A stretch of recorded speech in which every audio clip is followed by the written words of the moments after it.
Programme में आपको खुशामदीद कहते हैं। मैं असदुल्ला खान हूं। इलेक्शन कमीशन का आज अहम इजलास हुआ है और उसके बाद हमने देखा कि इलेक्शन कमीशन ने अमल दरामद शुरू कर दिया उस प्रोग्राम पर जो सुप्रीम कोर्ट की तरफ से दिया गया है, जिसमें थोड़ी सी ऑल्ट्रेशन की गई थी इलेक्शन कमीशन के प्रोग्राम में। और हमारे सामने खबरें यही आई हैं कि इलेक्शन कमीशन समझता है कि सुप्रीम कोर्ट के फैसले पर अमल दरामद होना चाहिए। लेकिन जहां एक तरफ इलेक्शन कमीशन सुप्रीम कोर्ट के फैसले पर अमल दरामद करते हुए इंतखाबात की तैयारियां कर रहा है, वहीं दूसरी तरफ मरियम नवाज कह रही हैं कि इंतखाबात नहीं होंगे, जो करना है कर लो। राना सनाउल्लाह साहब कह रहे हैं इलेक्शंस तो अपने वक्त पर जाकर होंगे। हुकूमत के बहुत से लोग कह रहे हैं कि इलेक्शन हम नहीं कराएंगे, जो करना है आपने कर लें।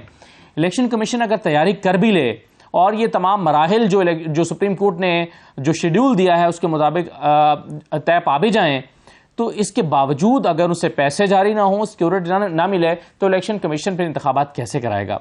ये बड़ा अहम सवाल है। और इस सिलसिले में आज भी हमने देखा कि अदलिया के साथ टकराव की या ऐसे जुमले जो अदलिया की तरफ टकराव की तरफ इशारा करते हैं और जैसे आप हमले भी कह सकते हैं, वो हमारे सामने आते रहे। और फवाद चौधरी साहब कह रहे हैं कि जो कुछ काबीना की तरफ से किया गया है इस पर तो इलेक्शन कमीशन में रेफरेंस जाना चाहिए। हालात ज़्यादा तनाव की तरफ बढ़ रहे हैं और इंतखाबात पर अभी भी बेयकीनी की एक तलवार लटकी नज़र आती है। क्यों सुप्रीम कोर्ट के वाज़े फैसले के बाद भी ये बहस हो रही है कि इंतखाबात होंगे या नहीं होंगे? ये नौबत क्यों आई है? और क्या वाकई कोई ऐसे रास्ते मौजूद हैं हुकूमत के पास कि वह सुप्रीम कोर्ट के इतने वाज़े फैसलों के बावजूद भी इलेक्शन ना कराए और इसका कोई उन्हें हर्जाना भी अदा ना करना पड़े? क्या इस बात का कोई इम्कान है?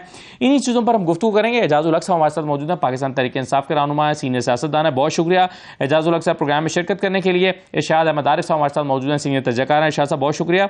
निसार खोड़ो साहब पाकिस्तान पीपल्स पार्टी से हमें उम्मीद है कि कुछ देर में वो ज्वाइन कर लेंगे। सबसे पहले जो मरियम साहबा कह रही हैं वो ये कहती हैं कि जी इलेक्शन तो अपने वक्त पर होंगे, वक्त से पहले नहीं होंगे, जो करना है कर लो। जरा सुनिए क्या कहा है मरियम नवाज साहब ने। आइन में लिखा है कि इलेक्शन वक्त पे होंगे, हम भी कहते हैं कि इलेक्शन वक्त पे होंगे, वक्त से पहले नहीं होंगे। और क्योंकि वक्त से पहले किसी की अपॉइंटमेंट सूट करती है, किसी दिमागी मरीज ने कोई फैसला कर दिया है, उस फैसले को पूरा करने के लिए पूरी सुप्रीम कोर्ट, पूरी इस्टेब्लिशमेंट, पूरी सियासी पार्टीज, पूरा मुल्क उसके पीछे चल पड़े, ये नहीं होगा। जिसका ट्रैक रिकॉर्ड सिर्फ इंतशार है, फितना है, पाकिस्तान में जो अनरेस्ट है वो फैलाना, जिसका एजेंडा यही है, उसके कहने पर पाकिस्तान की कोई चीज नहीं लेगी। कर लो जो करना है। एजाजुल हक साहब, कर लो जो करना है। इमरान खान के कहने पर कुछ नहीं होगा और इलेक्शन तो अपने वक्त पर होंगे, वक्त से पहले नहीं होंगे। इससे ज्यादा क्लियर मैसेज जो है वो नहीं आ सकता था PMLN की तरफ से। क्या होगा आप सर? देखिए, बिस्मिल्लाह रहमान रहीम, मेरा ख्याल है इनको बहुत बड़ी कोई गलत फहमी है कि इनकी पुश्त पे किसी का ऐसा हाथ है कि जो कि इनको मतलब कि इनकी पॉलिटिकल लाश को सहारा दे देगा। देखिए, सवाल अभी तक जितने उठे हैं उसमें एक दो चीज़ें हैं जिन पे ये लोग बातचीत कर रहे हैं।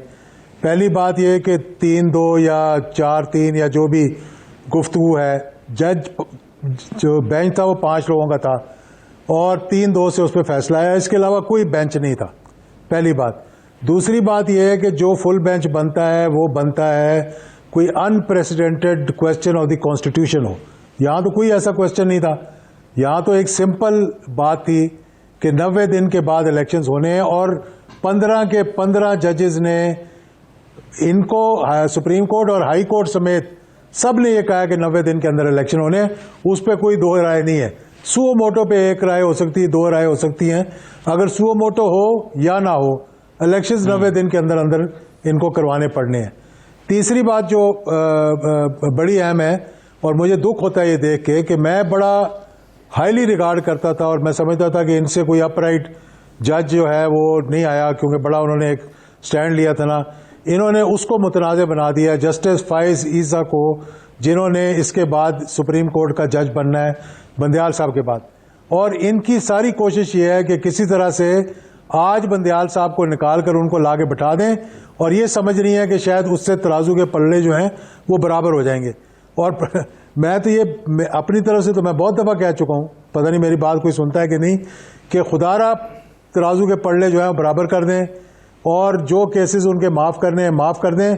किसी ना किसी तरीके से इनके कायद को, इनके लीडर को, इनके राहबर को, इनके इमाम को पाकिस्तान वापस ले आएँ आप, और फिर उनको घोड़ा भी दें और मैदान भी दें और कहें आके आप इलेक्शन लड़ लें।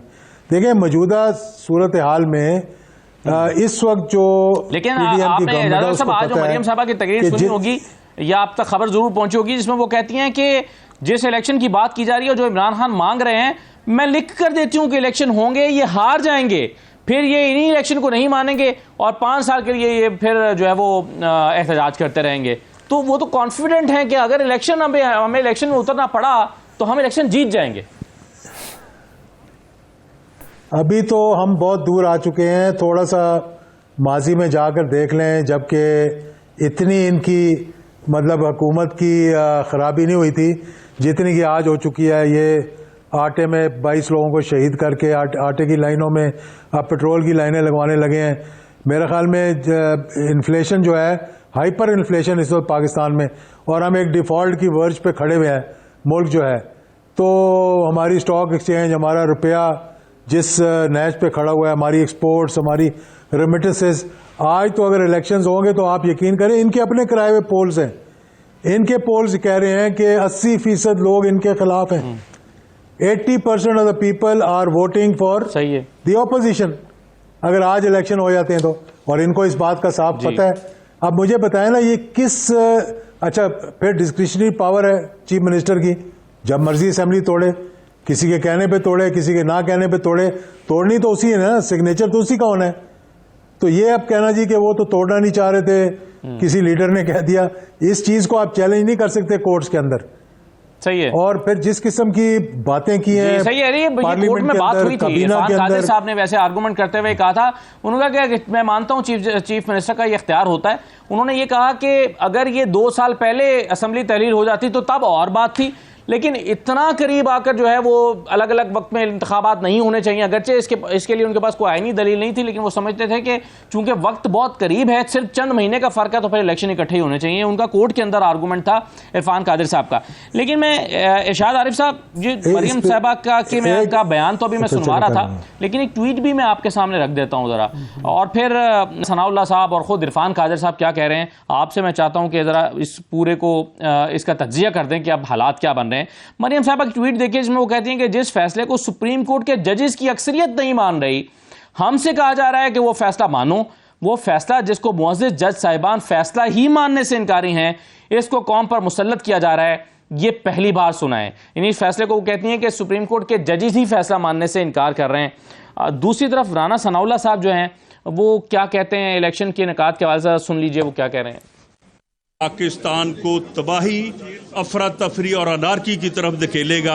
हमें इसमें आगे खड़े होना चाहिए और ये इलेक्शन ये इलेक्शन होंगे, ये इलेक्शन ज़रूर होंगे, लेकिन अपने वक्त पे होने चाहिए। और दूसरा ये है कि ये तमाम स्टेक होल्डर्स की जो है वो मर्जी से और कंसेंसस से होना चाहिए। इरशाद आरिफ साहब, इलेक्शन होंगे या नहीं होंगे? मेरा ख्याल है जी, पाकिस्तान अभी ऐसी नाकाम रियासत नहीं बना कि यहाँ पाकिस्तान मुल्क की सबसे बड़ी अदालत फ़ैसला दे और उसको ना माना जाए और हुकूमत ना माने। मैं नहीं समझता। मैं अभी तक मुझे यकीन है कि ये एक महज़्ज़ब जमहूरी रियासत है और यहाँ कोई का आइन है, यहाँ कोई कानून है। देखें, अदालत ने फ़ैसला दिया था, जनरल परवेज़ मुशर्रफ को कहा था कि 3 साल में आप इलेक्शन कराएं। इलेक्शन 3 साल में इलेक्शन हुए या नहीं हुए? वो फ़ौजी आमिर था, उसने आइन को मुअत्तल किया हुआ था, लेकिन उस फैसले को उसने माना।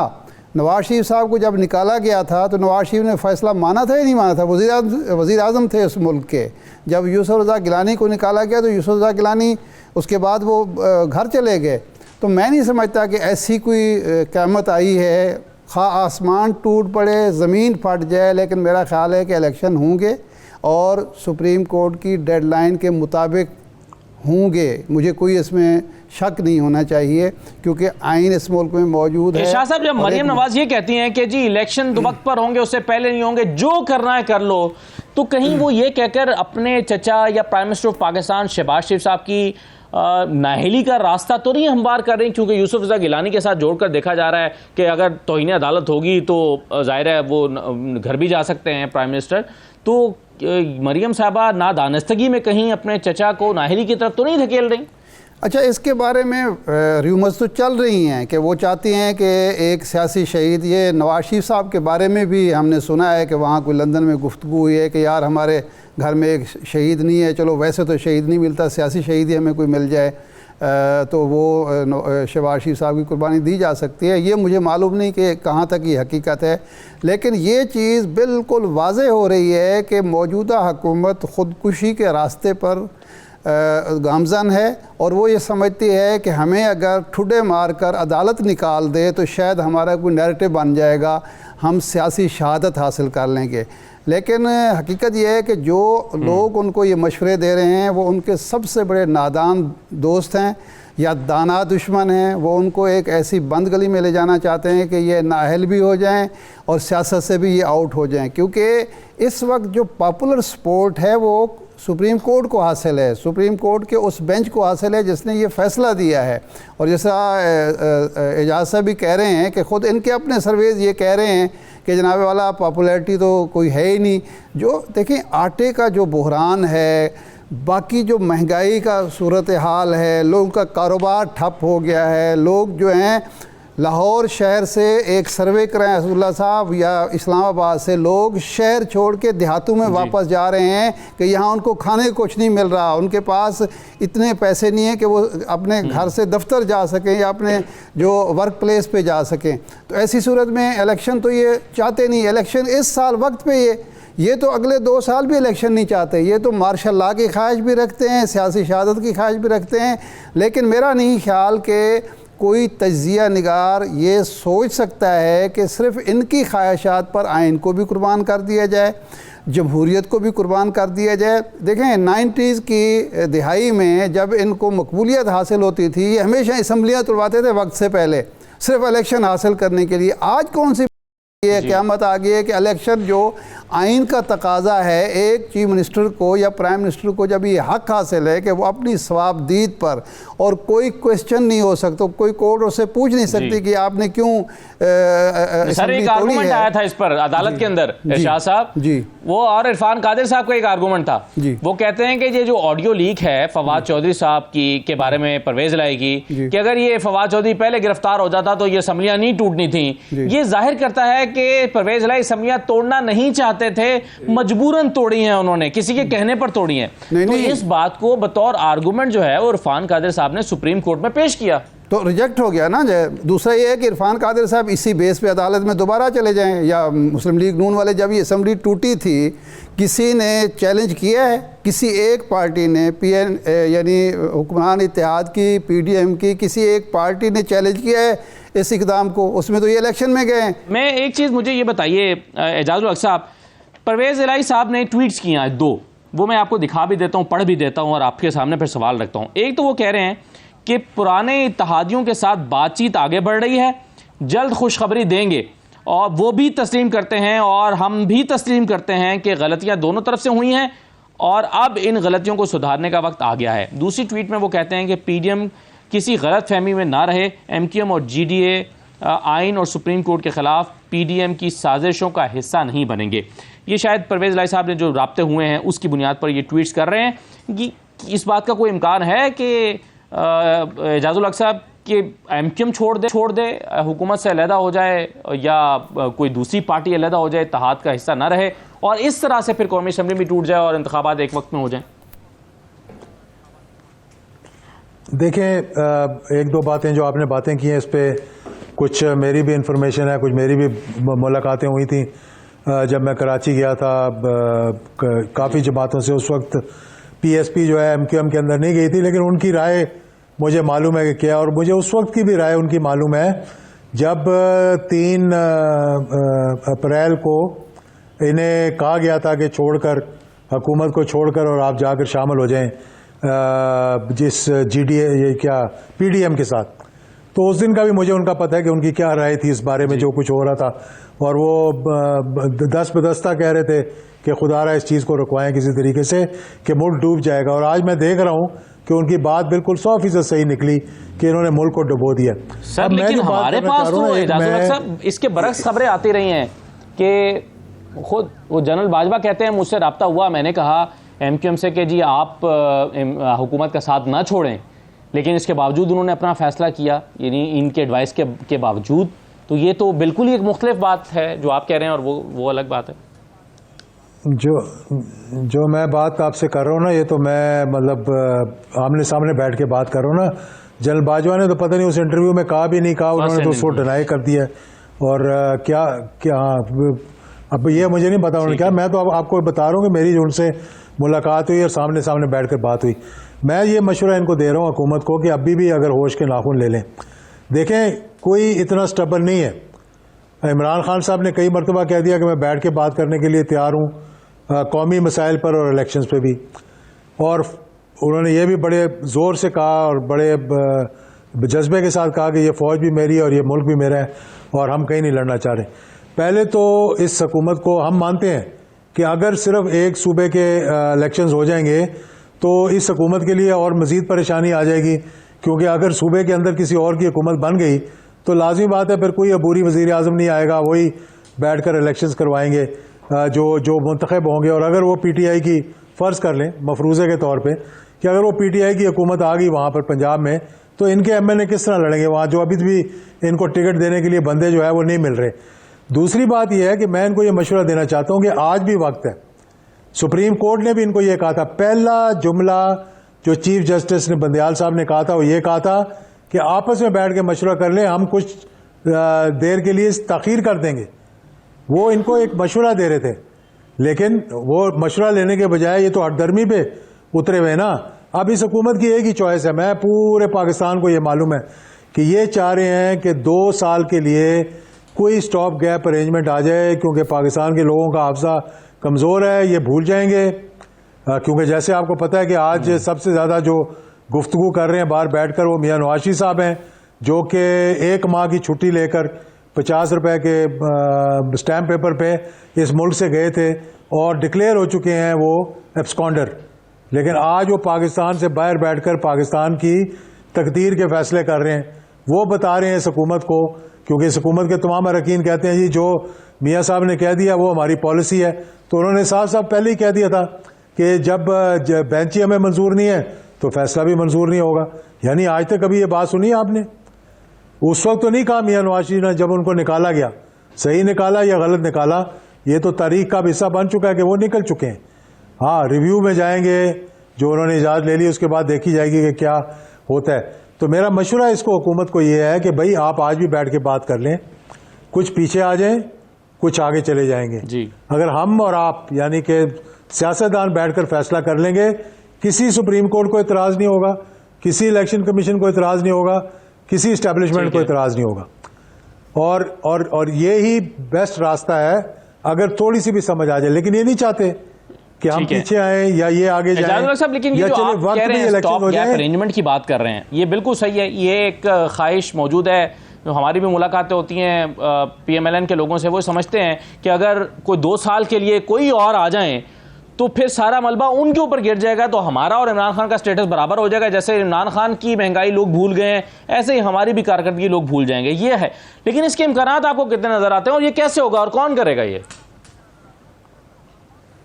देखें, अगर तो चेक एंड बैलेंसेस ना हुए इस वक्त, पहली बात तो ये है कि जितने इन्होंने हथियार इस्तेमाल किए हैं आज तक, वो सब के सब इन्होंने जितने इकदाम इन्होंने किए हैं, चाहे वो ज़ुबान पार्क पे था, चाहे वो यहाँ जुडिशल कॉम्प्लेक्स में था, जो आंसू गैस चली थी, एक ही तासुर देने की कोशिश की जा रही थी कि ये हमारी तरफ से नहीं हो रहा, ये किसी और की तरफ से हो रहा है। ये चाहते हैं जैसे ही इमरान खान साहब कहेंगे कि ये फौज मेरी है, ये मुल्क मेरा है, ये कोई ना कोई स्पैनर बीच में डाल के कोशिश करेंगे कि इमरान खान साहब और इस्टेब्लिशमेंट की दूरियां हो जाएं, ताकि हमें वो सपोर्ट मिलती रहे जो जायज़ हो और नाजायज़ हो। उनको इस बात की फिक्र नहीं है। तो मेरे नज़दीक मैं समझता हूँ, अरशाद आरिफ साहब एक तजिया निगार है, मैं एक सियासतदान के हवाले से बोलता हूँ कि अगर इनका बस चलेगा ये इलेक्शंस नहीं करवाएंगे अभी भी, और ये अक्टूबर में भी नहीं करवाएंगे। ये पाकिस्तान को डुबोएंगे। पाकिस्तान की मईशत पहले ही बुरा हाल हो चुका है, इस वक्त लोगों के पास खाने के लिए नहीं है, बिल देने के लिए पैसे नहीं है, बच्चों को स्कूल भेजने के लिए पैसे नहीं है। आटे की लाइनों में आपने देख लिया कि 22 लोग शहीद हो गए, तो क्या रह गया पीछे हमारे। तो इसलिए मैं ये बड़ा वाज़े तौर पे इनको बताना चाहता हूँ कि हमने इनके साथ काम भी किया, मैं इनको बड़े करीब से जानता हूँ और समझता भी हूँ कि आए बैठे बैठ के बात करें, कोई बीच का रास्ता निकालें। देखिए, जजेस के ख़िलाफ़ बोलना, उनके जलसों के अंदर इश्तिहार लगाना और उनके नाम ले लेकर जो है उनको बुरा भला कहना और फिर उनकी फैमिलीज तक पहुंच जाना, मैं समझता हूं कि पाकिस्तान की तारीख में पहले कभी ऐसा नहीं हुआ और आइंदा भी ऐसा नहीं होना चाहिए। आज जो गुफ्तगू सुनी है, जिसके बारे में आपने जिक्र किया, मैं ये तो नहीं कह रहा कि मैं सुन रहा था, मैं कुछ सुनी भी, मैंने कुछ बंद भी कर दिया, लेकिन मेरा दिल दुख रहा था सीरियसली। मतलब मैं एज ए पाकिस्तानी, कोई आएगा कोई जाएगा, कौन वजीर आजम बनेगा, जिसको अल्लाह जिसकी किस्मत में होगा वो बन जाएगा, लेकिन मुल्क ने तो कायम रहना है, आइन ने तो कायम रहना है। आज अगर आप बिलावल भुट्टो की बात सुन लें, वो भी यही कह रहा है कि जनाब मार्शल लॉ लगा देंगे इस मुल्क के अंदर। इनकी बात सुन ले, कहते हैं इमरजेंसी लगा देंगे। कौन सी इमरजेंसी और कहाँ है कॉन्स्टिट्यूशन के अंदर? एक फाइनेंशियल इमरजेंसी लग सकती है, लेकिन उससे पहले आपको सबके अकाउंट्स फ्रीज करने पड़ेंगे, जैसे 98 में किया था, और उसके बाद आपको ना कोई पैसे देगा ना आपसे कोई बात करेगा। तो इसलिए सोच समझ कर इस मुल्क के लिए थोड़ा सा रहम कर दें इस मुल्क पे और कोई रास्ता निकाल दें। सही है, बिल्कुल ठीक है सर, लेकिन बात वही है, मैं जरा एक ले लेता हूं। लेकिन जैसा कि आपने खुद कहा कि चाहते हैं कि 2 साल के लिए कोई और सेटअप आ जाए, तो अगर ऐसी बात है तो फिर तो इलेक्शन ना कराना सूट करता है इस हुकूमत को, क्योंकि उसके अगर 2 साल के लिए कॉन्सिक्वेंसेस भुगतने भी पड़े और कोई और सेटअप आ जाए, इनकी हुकूमत भी ना आए, इमरान खान की भी ना आए, किसी की भी ना आए, तो फिर तो पर्पस सर्व हो जाता है इलेक्शन ना करने से। तो फिर तो सही ट्रैक पर है इलेक्शन ना कराने का जो ट्रैक है। तो एक छोटा सा ब्रेक लेता हूँ। बिलावल साहब ने जो बात की, उन्होंने कहा कि अदलिया पर यानी वो हमला कर रहे हैं और कह रहे हैं कि इदारे के अंदर बैठे हुए लोग सियासत पर उतर आए हैं, हमें ज़्यादा अच्छी सियासत आती है।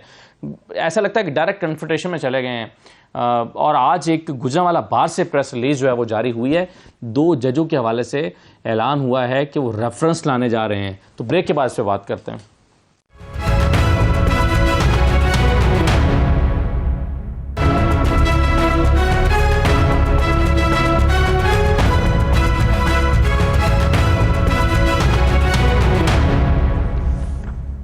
दोबारा आपको खुशामदीद कहते हैं। शाहद आरिफ साहब, एक तो फवाद चौधरी साहब कह रहे हैं कि वफाकी काबीना के जो मेंबरान हैं जिन्होंने फैसला किया है, इनके खिलाफ हम इलेक्शन कमीशन में जो है वो रेफरेंस लाने जा रहे हैं। मैं सुनवाना चाहता हूँ फवाद चौधरी साहब ने क्या कहा है, सुन लीजिए। आर्टिकल 63A के तहत रेफरेंस भिजवा रहे हैं इलेक्शन कमीशन ऑफ पाकिस्तान को कि इनको डीसीट किया जाए, क्योंकि ये आर्टिकल 2A, आर्टिकल 68 और आइन की जो बुनियादी शिकें हैं उनकी उन्होंने खिलाफ वर्जी की है और ये अब सगेशियस और राइटियस नहीं रहे। दूसरा, गुजरांवाला बार की तरफ से एक प्रेस रिलीज जारी हुई है और इस प्रेस रिलीज में कहा गया है कि हालात को मद्देनजर रखते हुए और सुप्रीम कोर्ट के जजेस जस्टिस काजी फाइसा और जस्टिस अमीनुद्दीन खान की जानिब से चीफ जस्टिस ऑफ पाकिस्तान के आइनी दायराकार और सुप्रीम कोर्ट के इंतजामी मामलात में वफाकी हुकूमत की मंशा और मर्जी के मुताबिक मुदाखलत करके अपने कोड ऑफ कंडक्ट की सरहीन खिलाफ वर्जी की है। तो इनके खिलाफ वो रेफरेंस दायर कर रहे हैं सुप्रीम जुडिशल काउंसिल में।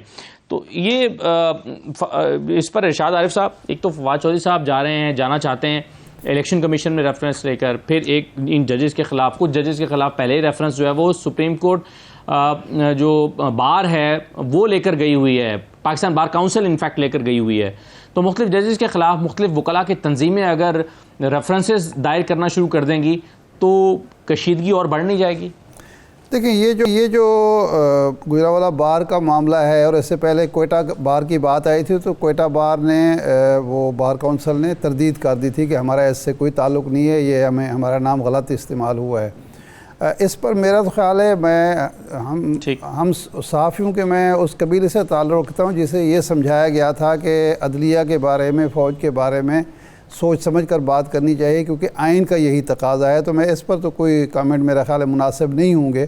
और ये अफसोसनाक बात है कि अब आला तरीन जो जजेज़ हैं उनको इस तरह कंट्रोवर्शियल बनाया जा रहा है, सिर्फ़ अपने छोटे से ज़ाती और सियासी और ख़ानदानी मकासद के लिए, और उसका कोई वजह नहीं है। कोई पाकिस्तान को, आपने इरफान कादर साहब की बात की थी, जब चौधरी परवेज़ इलाही साहब ने या महमूद ख़ान ने असम्बली तोड़ी थी तो क्या मुस्लिम लीग नून, पीपल्स पार्टी, PDM की कोई और पार्टी, कोई वकीलों की तंजीम, ख़ुद इरफान कादर साहब कोर्ट में गए हैं कि जनाब वाला ये परवेज़ इलाही ने किसी के दबाव में आकर तोड़ी है? किसी ने चैलेंज नहीं किया ना। इसका मतलब है उस फैसले को तस्लीम किया गया, और ये एक हक़ है किसी चीफ मिनिस्टर का या वज़ीर आज़म का जो आइन ने उसको दिया हुआ है।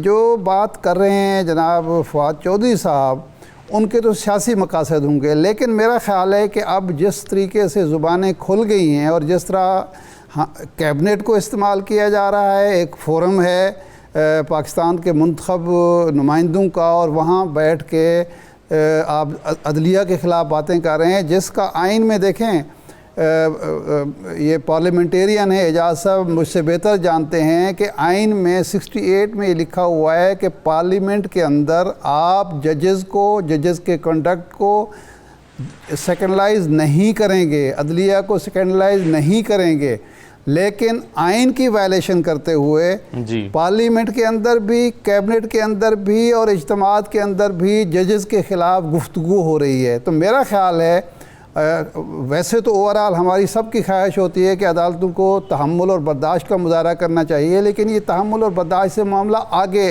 चला गया है और एक मुल्क में अनारकी फैलाई जा रही है। तो मेरा ख़्याल है इस पर कोई ना कोई नोटिस ज़रूर होना चाहिए, और जो अवाम मुंतखब करके इनको भेजते हैं, आइन पर ये हल्फ लेते हैं, ये इसलिए नहीं लेते कि इदारों को आपस में लड़ाएँ या इदारों को बेतौकीर करें या इदारों को अपनी सियासी मकासद के लिए अगर इस्तेमाल ना कर पाएँ तो उनके ख़िलाफ़ प्रोपेगेंडा शुरू कर दें। इस हवाले से तो मैं फवाद चौधरी साहब की तायद करूँगा कि ये कुछ ज़रूर होना चाहिए। देखें, पार्लियामेंट के बारे में आइन ये कहता है कि वहाँ, और पूरी दुनिया में ये है कि पार्लियामेंट के अंदर कही हुई किसी बात पर गिरफ्त नहीं हो सकती, लेकिन अदलिया और फ़ौज के हवाले से हमारा आइन कहता है कि अगर गुफ्तगू होगी तो वो काबिल गिरफ्त होगी। इस हद तक यानी तहफ़्फ़ुज़ दिया गया है अदलिया को, लेकिन बरमला बातें हो रही हैं और वो लोग कह रहे हैं जो लीगल कम्युनिटी से ताल्लुक़ रखते हैं। तो इस पर तो जलसों में हो रही है, पार्लियामेंट में तो छोड़ें, जलसों में वो जजेस की तस्वीरें चला के बातें हो रही हैं। ये जो अभी बात कर रहे थे एजाजुल हक साहब, इरशाद साहब जी, एजाजुल हक साहब कह रहे थे कि इस हुकूमत का मंसूबा यह है कि अगर 2 साल के लिए कोई और सेटअप आ जाए, कोई टेक्नोक्रेट या कोई भी सेटअप आ जाए, तो कौम का हाफजा कमज़ोर है, वो सारा मलबा उस नए सेटअप पे डल जाएगा और इनका और इमरान खान का स्टेटस बराबर हो जाएगा। ये ख्वाहिश तो हो सकती है, लेकिन इसके इम्कान कितने हैं? मेरा नहीं ख्याल कि इसके इम्कानात कोई मौजूद हैं, इसलिए कि ये मुल्क की तबाही का एक नुस्खा होगा। ठीक, जिन लोगों की ये हमेशा ख्वाहिश रही है इस मुल्क में एक टेक्नोक्रेट गवर्नमेंट लाने की, वो कभी याद नहीं रखते कि यहाँ ये तजर्बा बुरी तरह नाकाम हो चुका है। अच्छा, 2 साल के बाद फिर क्या होगा? फिर भी आपने सियासतदानों को लाना है ना, फिर भी आपने इलेक्शन कराने हैं। तो जो काम अल्टीमेट होना है और जो दुनिया भर के महज़ब दुनिया का एक तरीका है रियासत चलाने का, वो तरीके से क्यों आप डेविएट करते हैं सिर्फ इसलिए कि एक फ्री को आपने फ़ायदा पहुंचाना है?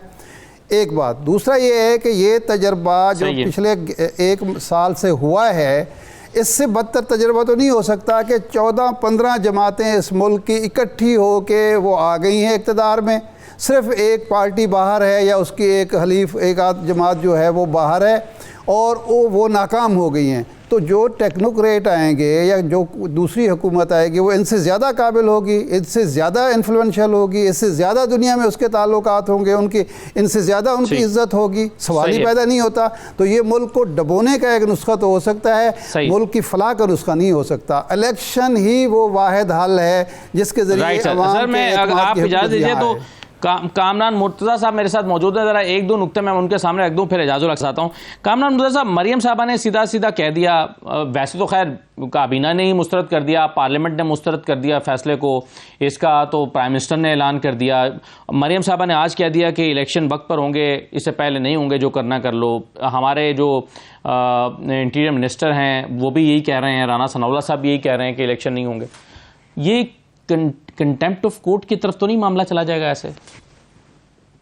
नहीं, मेरा ख्याल है कंटेम्प्ट की तरफ मामला नहीं जाएगा। मामला इसकी कंटेम्प्ट की तरफ ही जाएगा कि कोर्ट खुद जो है ना बुरी तरह से वो तकसीम है और वो हाउस उनका अपना भी इन ऑर्डर नहीं है। अगर हाउस इन ऑर्डर कर लेते और इन ऑर्डर करने के बाद भले यही फैसला होता या जो भी फैसला होता तो मेरा ख्याल है ज़्यादा एक्सेप्टेबल हो जाता है, एक्सेप्टेबिलिटी बढ़ जाती। वो उन्होंने अपने को भी ख़राब किया, कौम को भी ख़राब किया और वो तकसीम जो है वो शायद इस फैसले के नतीजे में बढ़ेगी, इसमें इसके नतीजे में कम नहीं होगी। तो अभी भी स्टिल जो है ना इसका रास्ता जो है वो ये फैसले के ऊपर अमल दरामद में नहीं है बल्कि आपस में बातचीत में है, पार्लियामान के जरिए पार्लियामान को इस्तेमाल करने में है और उसमें सब पार्टी को इकट्ठा बिठाने में। जी अगर नहीं बैठेंगे तो स्काइप के लिए लगा देते। सही है। तो कामरान साहब, अगर हाउस इन ऑर्डर ना हो और अदलिया में तकसीम हो तो फिर फैसले पर अमल दरामद करना लाजिम नहीं रहता कानून के मुताबिक? नहीं, उसमें इस तरह से है कि ये बटे हुए फैसले हैं। उसमें 4-3 का पहले प्रॉब्लम था, फिर 2-3 का प्रॉब्लम है, फिर उसके बाद जो है ना फिर बेंचेस के हवाले से प्रॉब्लम है। तो देखिए फैसला तो कि इनके पास कोई ताकत नहीं होती ना उसमें अमल कराने की, एक इखलाकी ताकत होती है, एक दस्तूरी ताकत होती है। तो इखलाकी और दस्तूरी ताकत जो है वो उस वक्त जो है वो ज़्यादा बेहतर अंदाज में इस्तेमाल हो सकती है जब हाउस इन ऑर्डर होता है और उसके हवाले से कोई बातें नहीं होती। अब मसला ये है कि पाकिस्तान की तारीख में सबसे ज़्यादा जो डिस्प्यूट्स हैं इस वक्त कोर्ट की, सुप्रीम कोर्ट के अंदर, वो आज हैं। इससे पहले भी रहे हैं सज्जाद अली शाह के दौर में, मगर शायद मुमकिन है कि हमारी यादाश्त में इतनी ज़्यादा ना हो, मगर ये भी मुमकिन है कि शायद इतनी उसकी ग्रेविटी ना हो। तो इस वक्त जो है ना इसको हाउस को सबसे पहले उस हाउस को इन ऑर्डर करने की जरूरत है, दूसरा पार्लियामान को अपना किरदार अदा करने की जरूरत है और सियासी पार्टियों को अपना किरदार अदा करना। कामरान साहब, जब भी कोई आइन के हवाले से या किसी भी हवाले से कोई डिस्प्यूट होता है तो दो फरीक अदालत के पास चले जाते हैं, दोनों अपने अपने दलाइल देते हैं, दोनों समझते हैं कि उनका मौक़िफ़ दुरुस्त है, लेकिन अदालत फिर बताती है कि नहीं, कोई एक मौक़िफ़ दुरुस्त है और एक दुरुस्त नहीं है। यहाँ पर भी यही हुआ, 4-3 के मामले को अदालत में चैलेंज किया गया, उस पर आर्गूमेंट्स हुए, आप खुद वहाँ पर मौजूद थे, आपने सुने, दलाइल दिए गए, चीफ जस्टिस साहब ने सारा कुछ सुनने के बाद फैसला दिया कि 4-3 का फैसला नहीं बल्कि 3-2 का फैसला था। अगर अदालत तमाम फरीकैन को सुनने के बावजूद एक फैसला दे तो क्या वो फैसला नाफिजुल अमल नहीं होना चाहिए? फिर भी वो डिस्प्यूट रहेगा? शायद मैं अपनी बात आपको नहीं समझा पा रहा या फिर समझ नहीं पा रहे हैं। बात बड़ी आसान सी है। चीफ जस्टिस जो है वो सिर्फ अदालत नहीं हुआ करता, अदालत पूरी जो है ना उसके तमाम जजेस जो है ना वो कोर्ट को फॉर्म करते हैं। क्या इसी तरह चीफ जस्टिस ने जो कुछ कहा है उसके अगेंस्ट जो है ना वो अपना शाह साहब का, मंसूर अली शाह साहब ने क्या नहीं कहा कि उनका ये फैसला जो है 4-3 का? तो ये डिस्प्यूट रिजॉल्व होना चाहिए। इसको हमारा मसला ये है कि हम अगर फर्ज कर लीजिए मैं जजवाई के एंड पे हूँ तो मैं अपनी तरफ खींच के अपने मतलब की उसकी इंटरप्रिटेशन कर लेता हूँ, और कोई अगर दूसरा दोस्त किसी और एंड पे होता है तो वो अपनी मर्जी की इंटरप्रिटेशन कर लेता है, अपनी मर्जी की उसमें से आयतें निकाल लेता है, उसमें से वर्सेस निकाल लेता है। तो ये गलत रवैया है, ये मुनासिब नहीं है।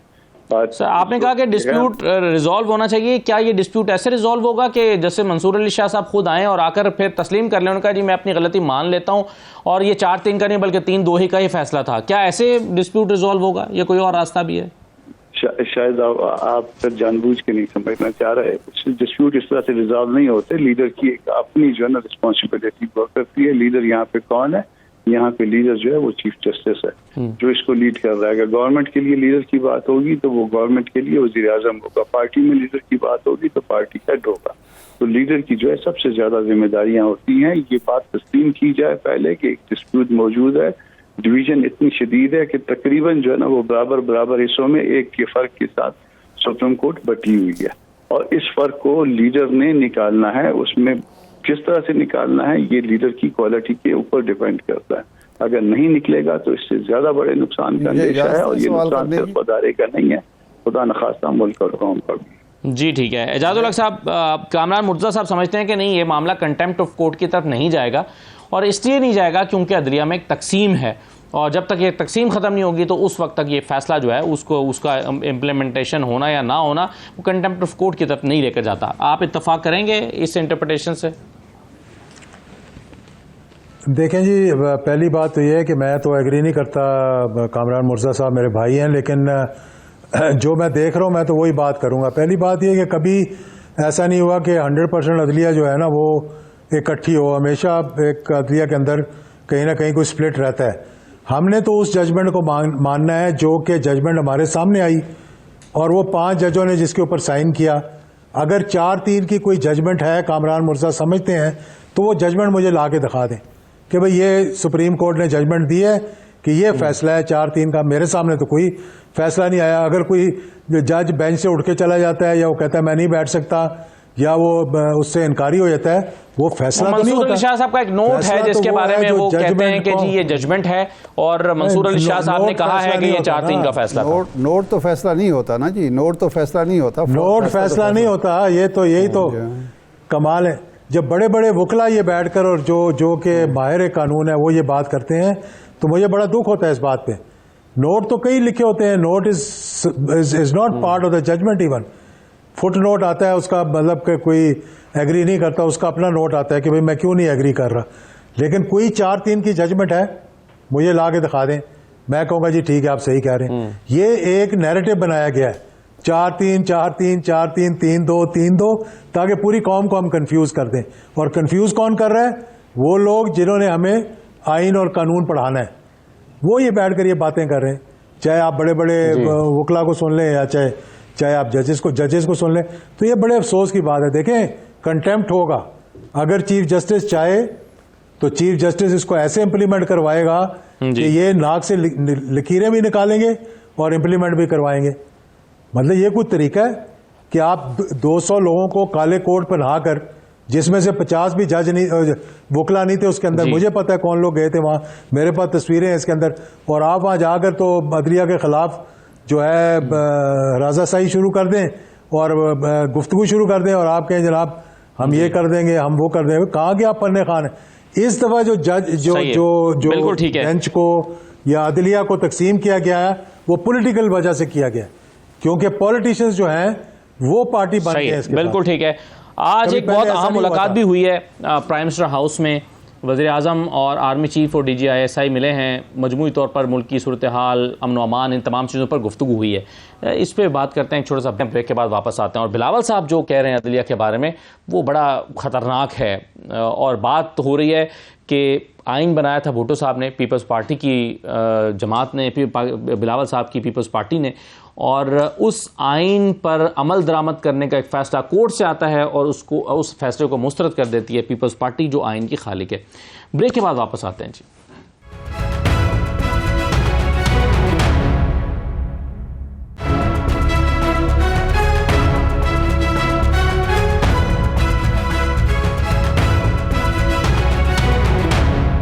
दोबारा खुशामदीद कहते हैं आपको।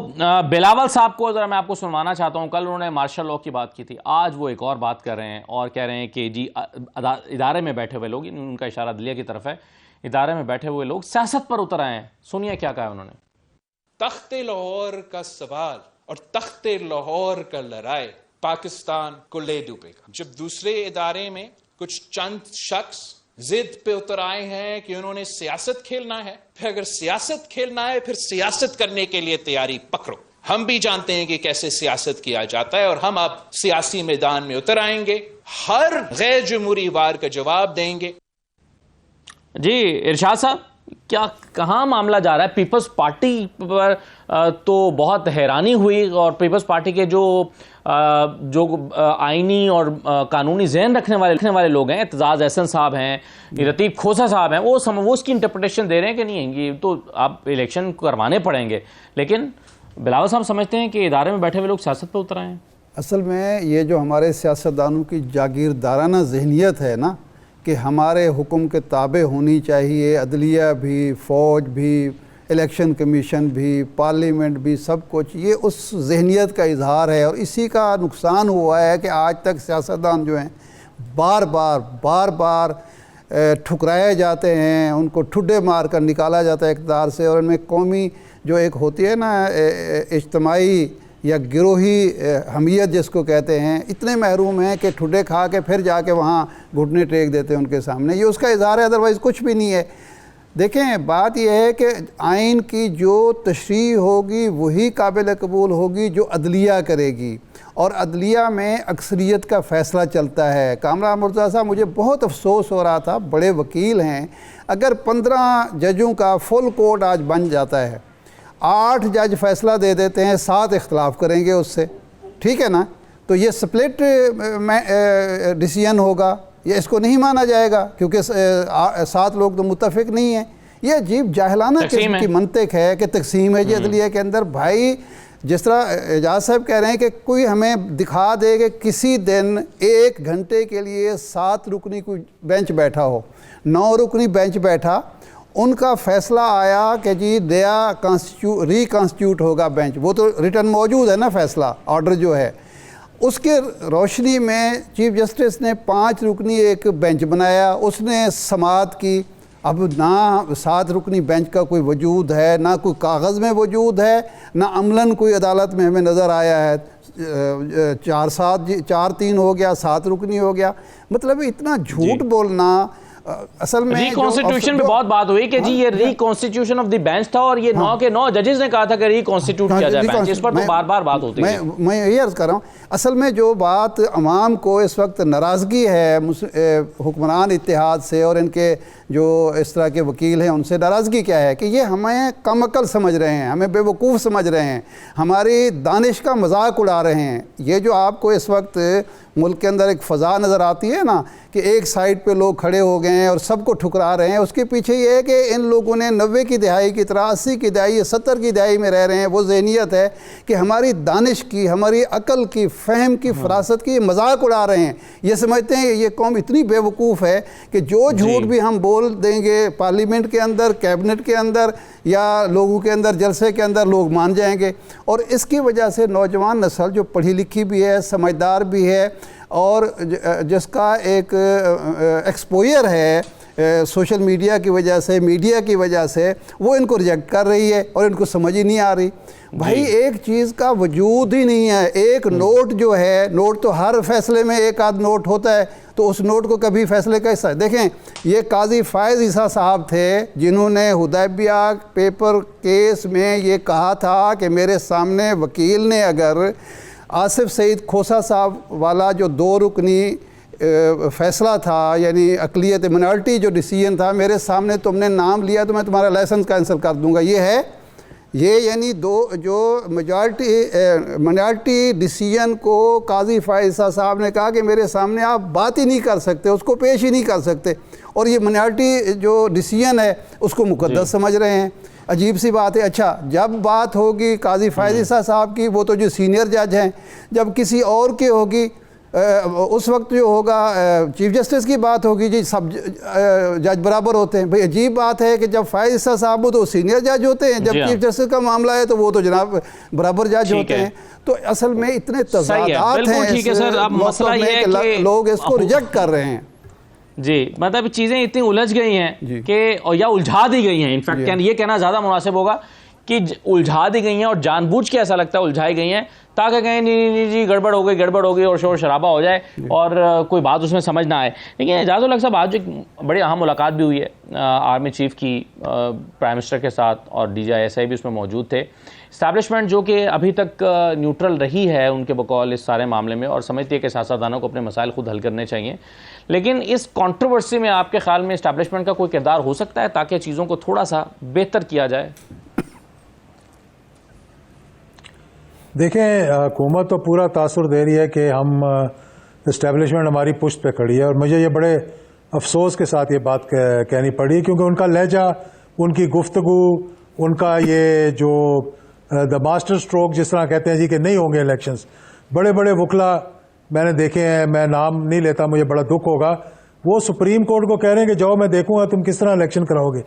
यानी कि कभी ऐसे सुना था आपने कि एक वकील जो कि एडवाइजर टू दी या special assistant to the prime minister who resigns to become the मेरे बड़े ताल्लुक है उनके साथ, लेकिन कल जब मैंने उनको सुना और आज आपने उसको रिपीट किया यहाँ पे, मैं तो हैरान रह गया कि ये इतने नामवर वकील ये कह रहे हैं सुप्रीम कोर्ट को कि जाओ हम देखेंगे तुम अपना फैसला कैसे इंप्लीमेंट करोगे, हम तो तुम्हें पैसे नहीं देंगे, तो जब तुम्हें ये नहीं दिया जाएगा, जब तुम्हें ये कैसे हो सकता है कि आप सुप्रीम कोर्ट के अहकामात को डिनाई करें?